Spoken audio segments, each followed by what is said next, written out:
Welcome back to another technical deep dive here in the debug zone. Today we're tackling a big question and breaking it down with insights from other users.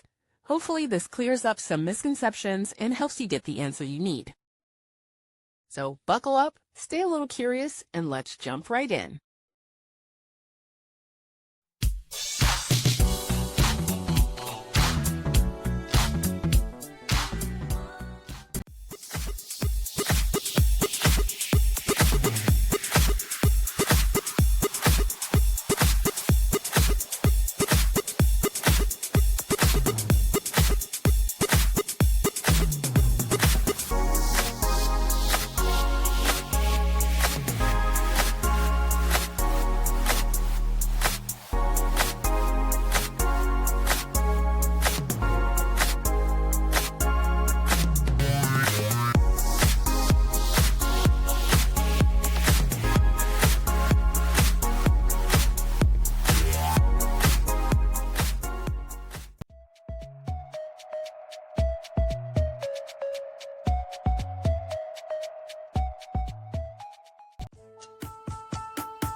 And that's a wrap.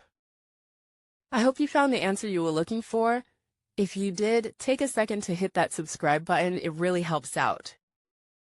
And let me know in the comments which solution worked best for you. See you next time in the debug zone.